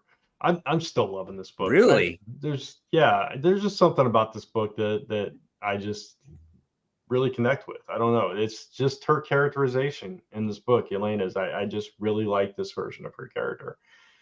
Best version of White Widow that I've ever read. So is Right. what it is. Nice. Good. And what about you, Kat? I was Woman of Marvel. We talked about it. I just like that we got to see like a little glimpse of the future. I like that it was somewhat connected, especially at the beginning. It's a little preachy in certain areas, but it's a fun enough book. You know, again, am I telling you to run out of the stores to get it? No. But if you're just so happy to get this book, it's decent. If I hadn't had so many books this week, I would have gotten it. You would have picked that up. It was on my radar. Yeah. It was too much. Yeah. Right. If I had more books, I wouldn't have gotten it. So. Barry said with She-Hulk, he said the foil cover was nice, and that was about it. That's nice. So yeah. I think because what it was a picture of Venom on there, so it looked kind of cool. Yeah. All right, so my number 4. What was mine? We already talked about it. Green Arrow. So mine was number 4. So you're not off brand just because it was your 5. I mean, mine was 4. You know. Yeah. So, all right. So let's move on now to our where are we at? Mighty Morphin Power Rangers. So 117. This issue wasn't as strong for me. I felt like they tried to fit too many of the other Power Rangers, and I was like, I want to go back to Kimberly. She was more interesting in the end of that issue, but the ending kind of gets you back to the Lord Draken side of stuff. So I don't think this issue was as strong, but it doesn't mean the arc is not going places. I did like Rita finally standing up for herself a little bit and like starting a rebellion. That's kind of what saved it for me and what I enjoyed. So that's kind of the last memory I have of the book after reading it. So that's what stuck in my mind. So it actually is my top 5. So I mean, I'm always happy to see Power Rangers in your top 5. So yeah, it's actually my number 3, which is our next one. So I'll just go ahead and reveal that. So there you go. Perfect. So what was your number 3, Kat? Mine was Amazon's Attack. I thought the beginning was a little slow. Nubia and her crew is not as interesting to me as the other Wonder Girls, but I thought the ending was interesting. I think the art is really, really good for this book. It's under the radar for sure. I think more people should be reading it if you're enjoying the Tom King Wonder Woman stuff. Yeah. Do you think that she, I can never remember her name, but do you think she's actually evil or whatever? Or if she's just being controlled like some of the others? I thought it was very fast, so I don't think she is, but I don't know enough about the character to tell you. I just know enough from what I saw here. Gotcha. Yeah, I'm with you on that. I kind of think it's kind of a red herring that she's not the one in charge, that she's being controlled. But yeah, I really like that twist as well, and I really enjoyed this book. So it's solid. It's really it really is. I think let me see who writes it. I think it's Campbell. She's a dark horse. She wrote the Mary Marvel look. She's gonna write Shazam. Yeah. I'm actually really looking forward to her Shazam. Everything that she's written thus far, I've liked. Yeah, same. Cool. All right. So that moves us on to number 3 now. So, Kat, what was your number 3? I think that was our 3. Hold on. Was it? Yeah, that was. Oh, was 3? Yeah, so now it's your 3. Yeah. Oh, my 3. Yeah. Okay. Sorry. It's okay. I also got a little lost. It's like mine was a book we already talked about too, which was Duke. Okay. Gotcha. That was 3. Sorry. It's because I jumped ahead. So oh, yeah, that's what threw me off. Because he was like, oh, yeah, my 3 is this. Yeah. Yeah. All right. So I think we're good now. Now we move on to Avengers Twilight.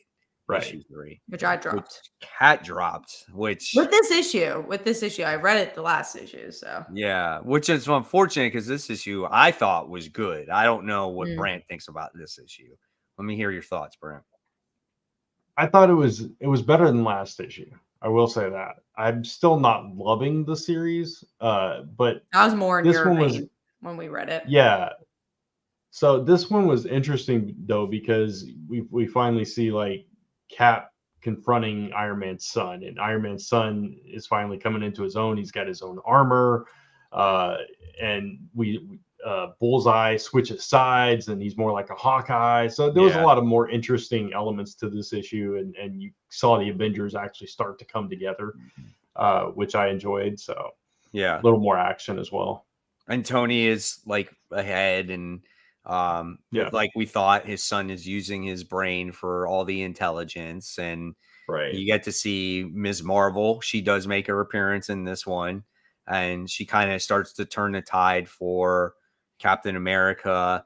They invade the raft, so you get to see everything that they took over. Like they took over the symbiote, they took over like Vulture's wings and Dr. Octopus's arms, and they have that all. And then Captain America finds his shield, so he gets to become, you know, the true Captain America. Moment. Yeah, and then there's, you know, the fighting is happening, and then Thor makes his appearance for the first time. Yeah.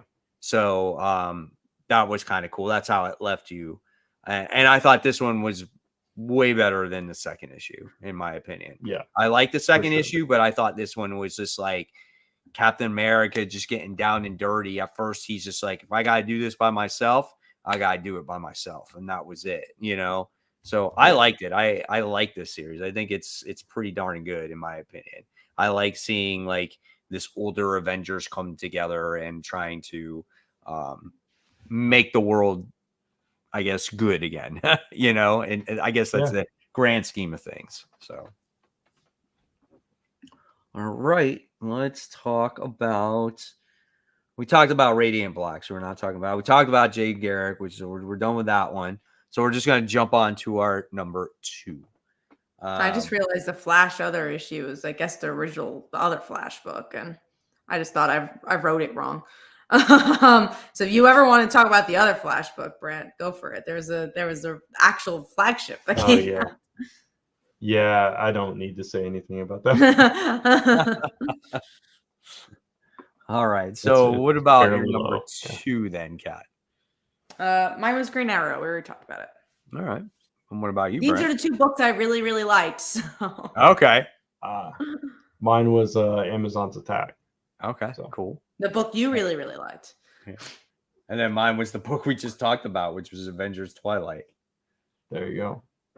And now let's move on to Wolverine issue 44. I will say I started reading that first part of Wolverine and I didn't like it. I tried because I was like, you guys are numb. I was trying and just couldn't get into it. So I had to let you guys know. That first. You recommended it and I tried it. So there you go. Well, I'm glad you tried it. I really liked that first part. I didn't like this issue. You didn't like this issue? I didn't like this issue. I forgot that I read this one digitally. I forgot to buy it at the store, but I like this issue. I thought this one was better because they go and they capture this version of Creed, which was pretty much a setup because this is the version that wound up taking Quentin Quire's like psychic, I don't know what the hell you want to call it, his power or whatever it is. And Wolverine goes ahead and captures him and they try to interrogate him using Phoebe, the cuckoo. And then there was like this setup to like destroy her. And then you wind up getting Domino shooting him in the head. And I don't know, man. I thought it was kind of cool. I thought this one was better than the last issue for sure. So I liked it. And I also liked the beginning too, when they were sewing up Wolverine's like arms and his freaking legs and shit. And he's having to move together. And, you know, they're just like, there was loss and he doesn't have that empathy for loss because that part of him like heals too. Like, I don't know, man. I like this issue. I thought it was a lot better than the last one in my opinion. Gotcha. I don't know. Just something about it didn't connect with me. I did read it really fast. This was one of the last books I read. No, that could be it. Yeah. But I don't know. Something about it was just nothing is none of the subsequent issues captured that first one for me. Yeah. That first one was just really good for me. Right. Gotcha. Okay. Totally get it. We talked about Amazon's Attack, so that means it's time for our number 1. And we're going to go with Kat. What was your number 1? The best book. The best book was Phantom Road. I really liked it. I Wow. thought it did something new and, brought me back to why I like Phantom Road. So that was my number one. It wasn't Power Pack. What about you, Brant? What was your number one? Mine was Duke, actually. Gotcha. And mine is something that's a little different. Was actually Invincible Iron Man issue 15. It's back in the top 5. Nope. Brant's like, I disagree. It's my number 7, so it wasn't that Okay, long. that's not too bad. So I like this issue a lot just because we've had this huge buildup between with Tony building this armor to try to stop Orcus, and you finally get that reveal, and it's pretty badass in my opinion. And one of the cool things I've always got attracted to Iron Man was the armor, right? And in this series, we haven't really seen it all that much. So I think when you finally get that reveal, it's like, oh man, that's awesome. At first it starts off as a little armor, and then it's this big armor. And then he's attracted all the Orcus Sentinels, and he's going to kick all their asses. And at the same time, that Phalon character, he wound up, which is funny, created like a war machine big suit as well. And these two are Like going to a wind Sentinel, up. Yeah, and these two are going to wind up fighting each other, which is cool. And then I like the beginning of this book as well, because again, that relationship with Emma and Tony, and they share this kiss, and Tony's sitting there going, I know this kiss. This is those kisses where it means goodbye, or it could mean goodbye, But at the same time, I like what Emma said, which was basically, let's get through this and we'll talk about later. Yeah. So I did like that they kind of, teased that maybe there's still something there. Yeah. Right. And that's what I liked about this comic book. Again, it's that relationship. And I think the artwork is really good. And I just think this is a book that, I don't know, I think it's very much the same thing, like under the radar type of style of book. And it's gotten better for me as I read it. At first, I thought it was going to be dumb. It was going to be lame. It was going to have Riri Williams in it the whole time. And it slowly has brought in the character back up instead of constantly bringing him down, So, I really enjoyed it. All right. And that's it. That's all the comics. So we're going to dive into the most anticipated. Yeah, let's do that.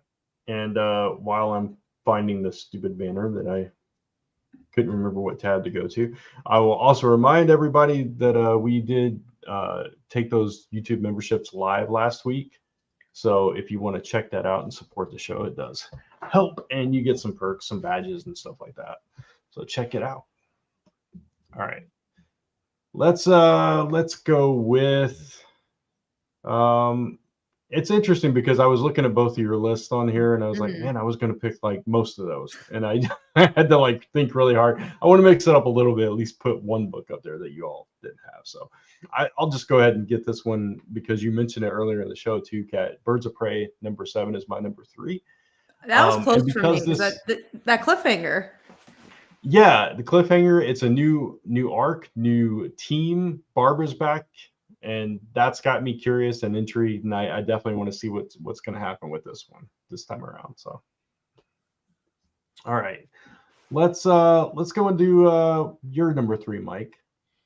My number 3 is Spectacular Spider-Man issue 1. So once again, we're going to try to get Miles and Spidey back together in a comic book.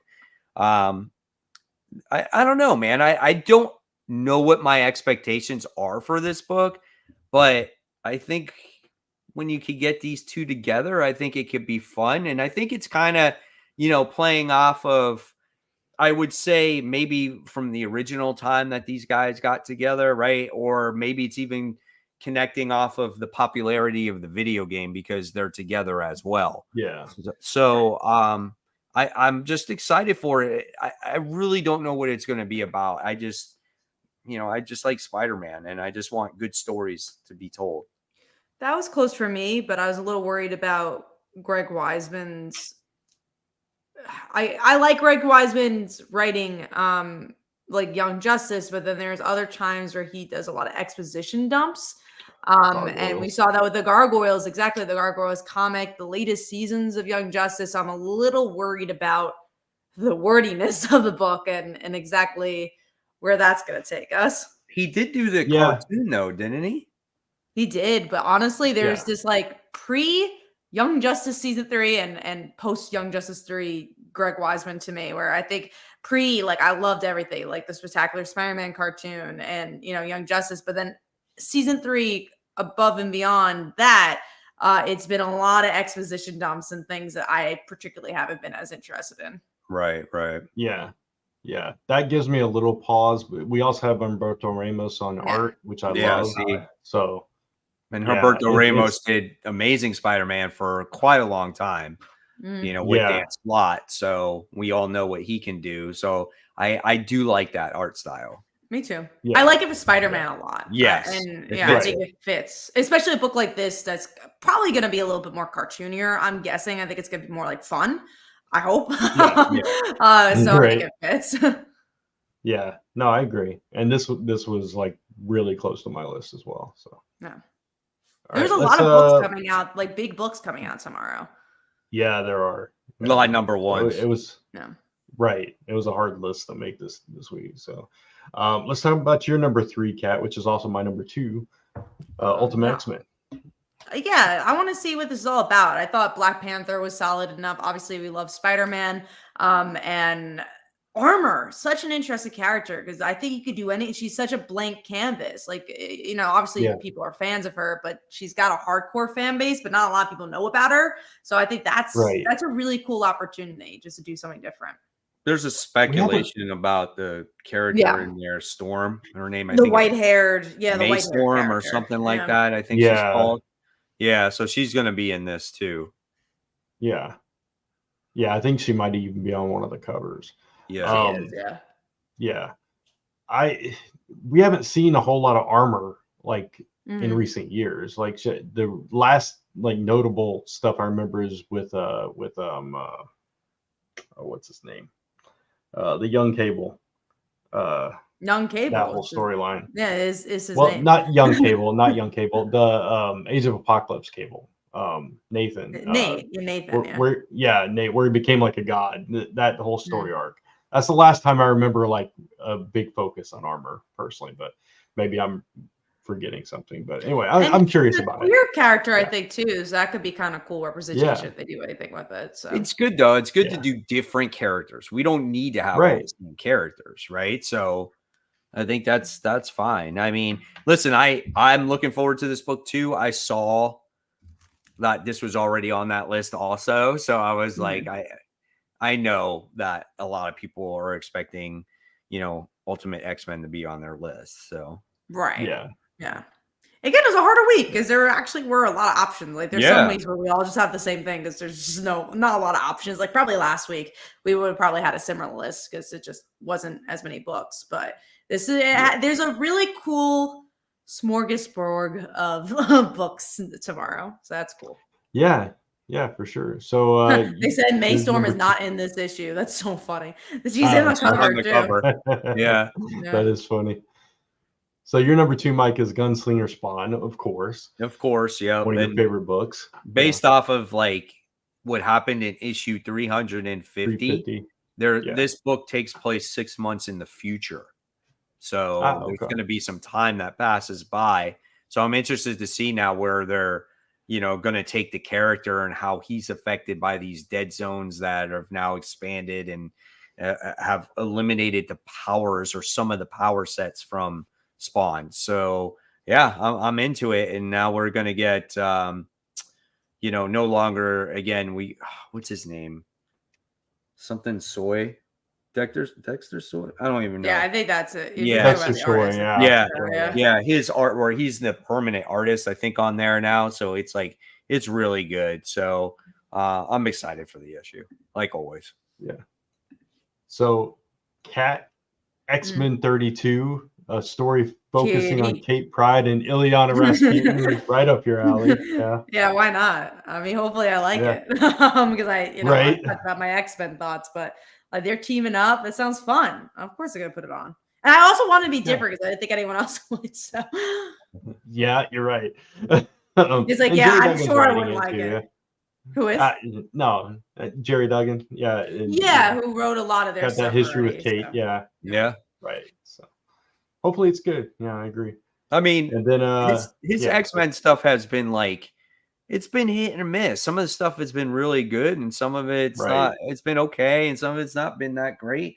But I mean, again, Jerry Duggan writes Invincible Iron Man, and yeah, you know, that's all connected. And I felt like since since he writes these two books, they're the most consistent in my eyes when it comes to connecting.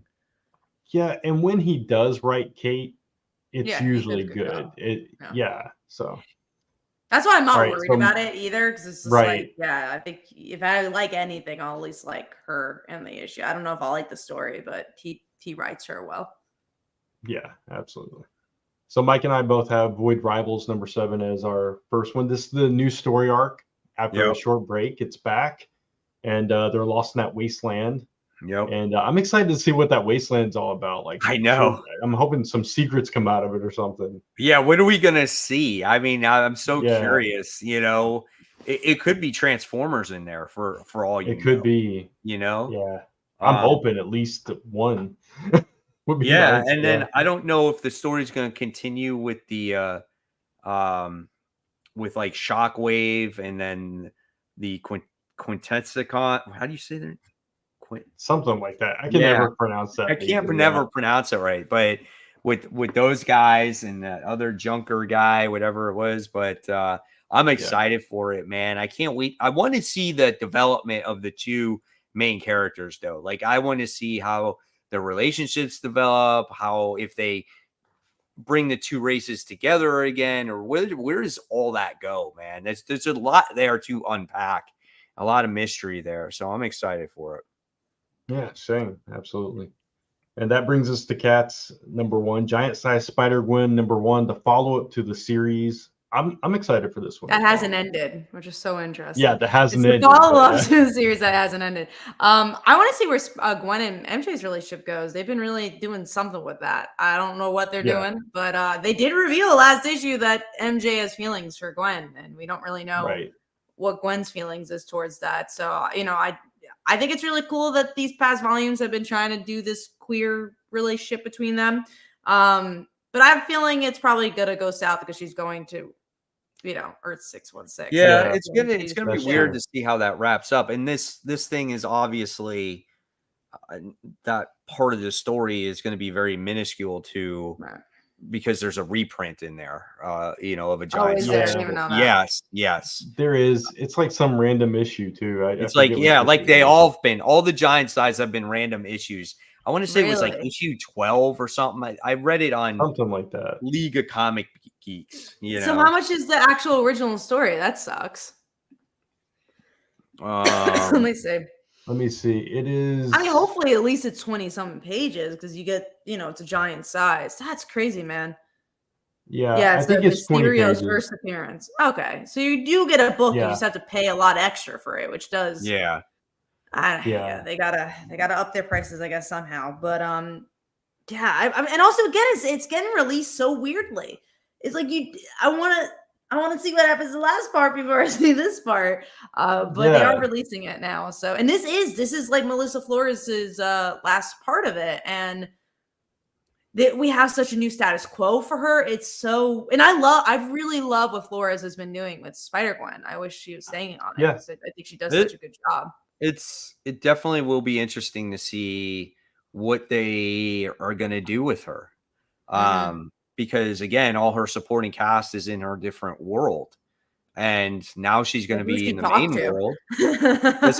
She doesn't have anybody here, you know? So it's like, now she's just another Spider character. And is she going to suffer through the Miles Morales syndrome, you know? So, I think the answer is yes, for sure. Why are we taking her out of it? I get it because of like sales wise, they probably just don't know what to do with her 65. But at the same time, why can't we just I mean, you have your Ultimate Spider-Man that's doing so well. It proves that we like these alternate universes. If you found a hit, kind of stick with it. I don't understand. Keep her in the ultimate why. universe, right? Yeah. You know, have her there. Like everyone's enjoying it. Why do you have to? I guess because of events? Question mark. But is Gwen really gonna be part of Amazing Spider-Man? Yeah, I don't Does she know. need to be? It's like you have Across the Spider-Verse, right? So it's like, why not have the different Spider characters in their universes? Like, Right. what's so wrong with that? Right? You got Spider-Man 2099. You have him in his New York.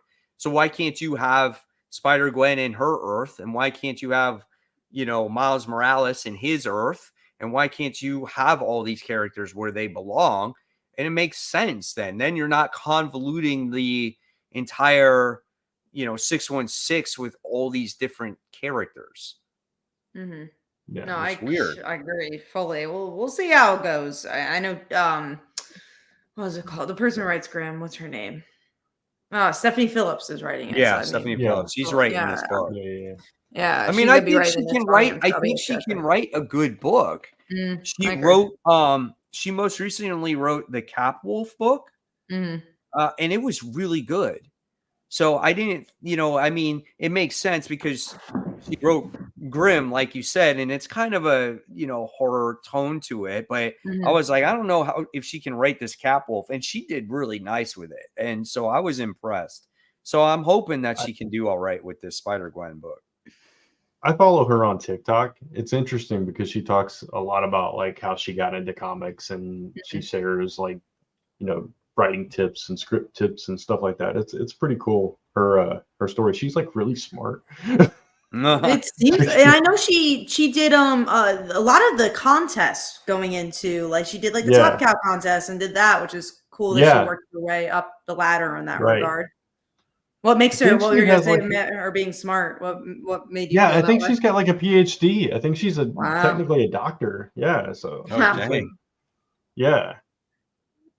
If anyone is a new voice is gonna write Spider-Gwen, I am excited for her to write it.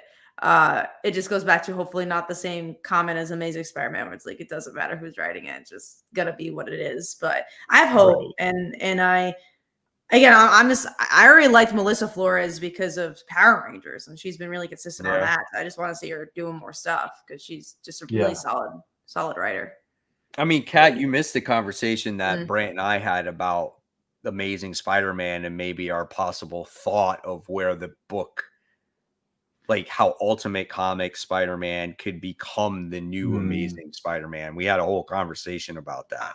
I mean, I think it will, if I'm being honest. If the sales are there, that's what's going to talk to them. And I think it's a really cool book. I think they're doing something different. It is my Spider-Man book right now. It's the thing that I'm like, okay, this is the book that feels like my Spider-Man book. Yeah. So, I don't think that's a bad thing. The one thing I will talk about also Spider-Man issue 2 is that I didn't know MJ didn't know he was Spider-Man, because I thought they made it clear that she did know in issue 1. So I was a little confused by that, but. Yeah, I kind of was too, because they're like, oh yeah, don't tell your mom, but maybe he just didn't tell her the extent of everything yet. I don't know. Maybe, or she was talking about someone else in that first issue. I don't know. But I mean, when you look at Jonathan Hickman, if there's somebody that can somehow bring this version of Spider-Man to the main Amazing Spider-Man title, it would be him. And I told Brant, I'm like, you know how on that letter it said one more day on it, or on the very last panel it said one more day. Right. And we're kind of thinking, like Brant and I could be thinking, is it just like a little Easter egg thing of just saying, oh, it's one more day, la la la. There's that. Here's your Spider-Man book now. Or is it like a hint of things to come, to where like maybe this is like Mephisto's thing that becomes undone? I mean, there's a lot of stuff in this book. There's a lot of elements in here where time changes. And when you look at Since One More Day, Peter would be much older, right? And then when you look at, he would have kids if he was still married to Mary Jane. Aunt May would be dead, which she is dead in this comic book. The only thing that throws you for a loop in here is the whole Ben thing, because he's alive. But there's elements some way, somehow, that maybe that could actually happen, that it could bleed into the main Earth, you know? I don't know. It could be far-fetched. We don't know anything, but again, I if wonder. Ultimate Spider-Man's outselling the major title, there's an issue there. I was going to mention that. I wonder, because obviously the reason Marvel does it is because they want to get us to continue to be like, will they? Because the will they, won't they is always more interesting than will they. Because you think about Superman and Lois, it's like, oh, you know, when the New 52 happened, it's like, oh, we're going to get the back, or we're going to get it back. Or like whatever, like Iris and Flash, those type of situations. Where, are we going to get it back? And like sometimes people are like, I want to buy it because I want this so bad. And when you get it, it's like, oh, whatever. But at the same time, I'd be curious to see, is Superman selling better now that they're together and just a great story? And maybe Marvel's starting to learn that. Be like, maybe this game of cat and mouse where we're getting sales because we're teasing them will undersell because their people aren't enjoying the story. And maybe Ultimate Spider-Man will prove that. I don't know. I think it depends on, are people buying the book when it's will they, won't they more, or when they get what they want? I actually don't know the answer. Because if you don't have a will they, won't they, why are we reading the next issue in Marvel's perspective? But obviously in our perspective, it's like, well, we just want a good story. So if you have a good story, it doesn't matter. I mean, you found your team. You found your team that can write a Spider-Man comic. It's right there.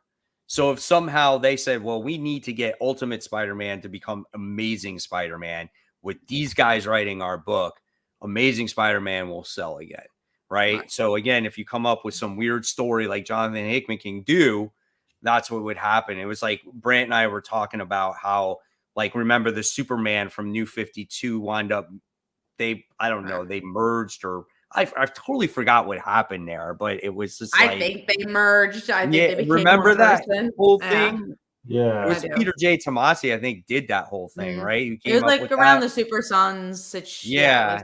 So they would have they would have John and all that other stuff. So it made it to the point of where it was the Superman that everyone wanted, you know? So it wasn't the New 52 Superman or whatever. And I think it's been working out for them. I don't know the sales for Superman, but like everyone's been enjoying Superman. I don't think it's a lesser book because they're together. I think it's a better book. I think just tell us stories of what we want to see. Like, I think the teasing's too much. Like, I get why you do it. Like, it is like 101 of marketing, but I think it is failing, and I hope they learn that. And we'll see. We'll see in the next year or so. This comment here, it said, I feel like people were overthinking the one more day comment. I took it to be an upbeat comment from Peter saying, I kept falling to the shocker, but I'll get up again and try again tomorrow. No, I don't think you use one more day in a Spider-Man book unless you. People will take it at something. Yeah. Again, whether it was just an Easter egg, you know, but I feel like I don't know, man. It could mean something in the future. Yeah. I agree. So we'll see. So with that being said, though, it's time to go. It's time to go to sleep, to get ready to go get our comic books for tomorrow, right? And then start all over again. Good books. So we'll see. So with that being said, guys, we're going to say good night. Thank you so much for watching this week's episode of Comic Book Weekly. So don't forget to subscribe, right, to Comic Book Weekly so you get to see all the shows on there. And then subscribe to my channel, Comic Book Corner 2.0. Subscribe to Kat's YouTube channel at Comic Uno. And subscribe to Brant's YouTube channel at Only Good Comics, guys. And follow us on the social medias. I know I have a TikTok, and Brant has got a TikTok as well. I think Kat does, but hasn't. I don't use it. Yeah, I'm more of a lurker on TikTok, but so you guys can follow us on there as well. And once again, guys, thank you so much, and we will see you all next week. So thank you.